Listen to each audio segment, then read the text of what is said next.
Now the next opening I typically play is a strange one. It's called the Old Indian.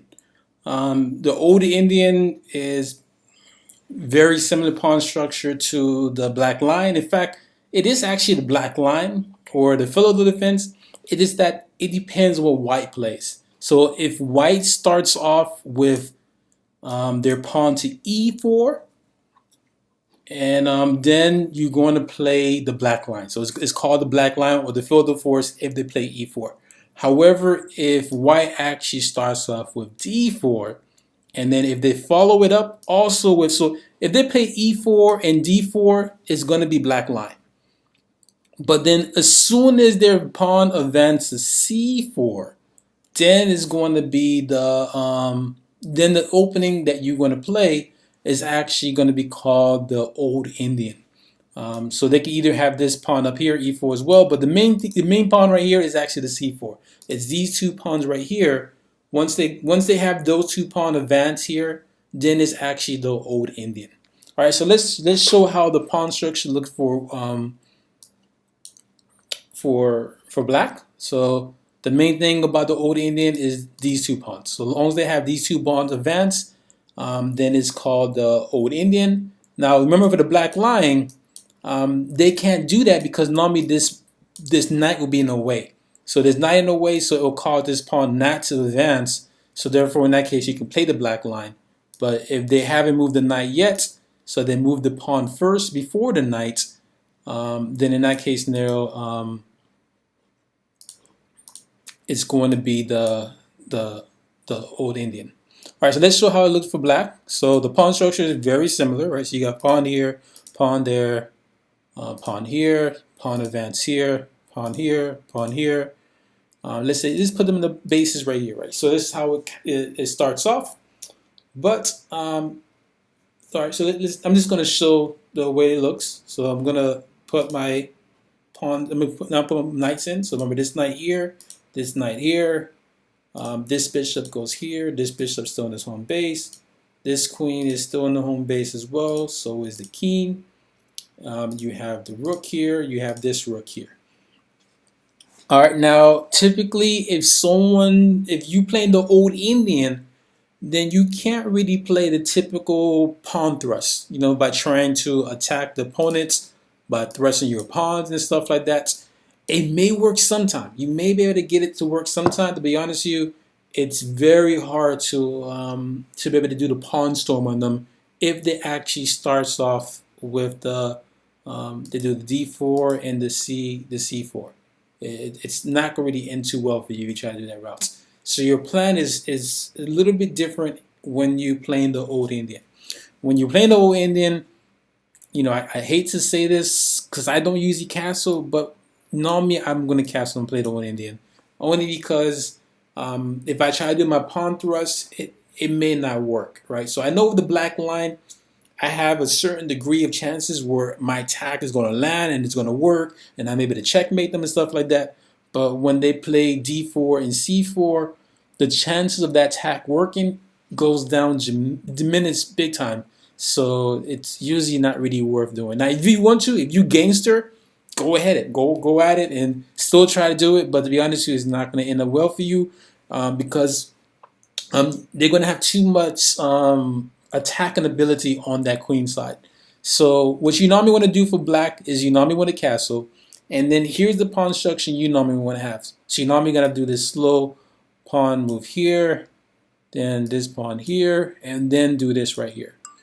So this is normally what you're going to do as black. So you normally have this pawn structure. So notice when you're playing the Old Indian, not only normally do you castle, but you also have your you also actually start thrusting your pawns on the queen side. So typically you're thrust this on the queen side. And remember, all these openings I'm telling you about, I'm showing you from black perspective, but they also work from white perspective. And I think if you want to become a stronger player, I probably would focus on trying to play like the way I became a strong defensive player is by playing black. In fact, I have more games with black than I have with white. All right, so that's the pawn structure when it comes to the Old Indian. So remember the Old Indian, you're going to have you actually doing a pawn storm kind of on the queen side. And as far as your bishop goes, this bishop sometime comes here. Um, it may try to come somewhere here as well, but it may come sometime over here, and then this rook will always going to come here, and then this bishop a lot of time actually comes back here on f8.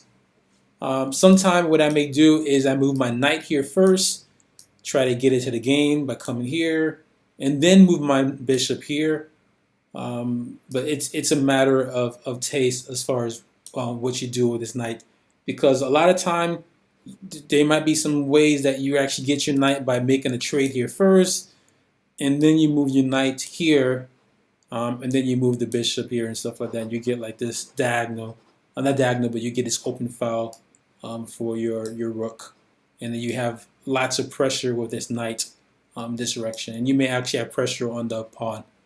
I would show you how it looks from white side. Let's show how a white pawn structure may look like, just so you have an idea. All right, so remember they'll have this pawn here. These pawns will be here. Just put this pawn here. They're going to be castle. Their queen is here. They have the bishop. They have the knight here. They will have this knight here.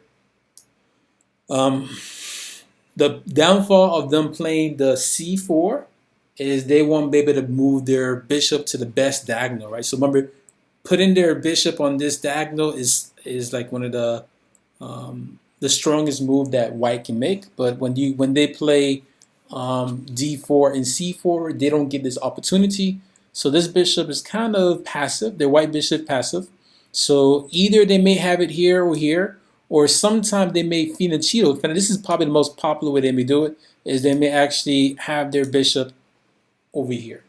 So because the white bishop is not going to have the diagonal, typical diagonal, most times a lot of these players may actually finocchio their bishop so they can actually eyeball you here from here, right? So if they do that, obviously you may want to either challenge them by having your bishop here, also on that diagonal.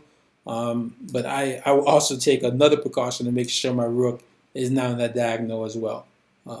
It really depends, because it really depends on where their other pawn is at, right? Because one more pawn, their e pawn can be here. If their e pawn is here, then my rook don't have to really be worried as far as what's going on. But you have to be very cautious as far as if their e pawn is still here. So that means this diagonal is wide open.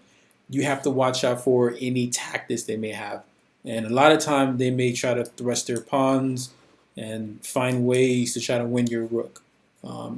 And as a precaution, I take my rook out of this diagonal, because I lost my rook so many times because of me just not really paying too much attention. But a lot of time this bishop,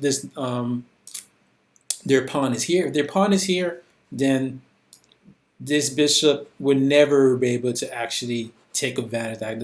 They might try some crazy thing where they might move their pawn here and try to get you to make some trade. But no matter how they trade, or even if they were to take back with their knight, this diagonal is going to remain closed. So you don't really have to even really worry too much about them be able to win your rook in that case scenario. All right, but that's how it looks as far as the Old Indian, right? So the Old Indian is pretty much the same as the Black Line or the Philadelphia defense. The only difference is that they started off with d4 and c4, right? So if they move these two pawns here, you do not want to do crazy pawn thrusts to attack them with the typical Black Line plan, or it's actually called the Black Line claw variation, if you want to be precise as far as the type of variation of the Black Line. But trying to do your thrust on their king side and try to attack them there, it's not usually going to end up well for you. The chances of you succeeding with that plan is fairly small. It doesn't work out unless they really don't know what they're doing. And sometimes you may come across a player who just make moves or not really truly understanding their opening. But if you have someone that have experience with their opening, it's usually not going to work out.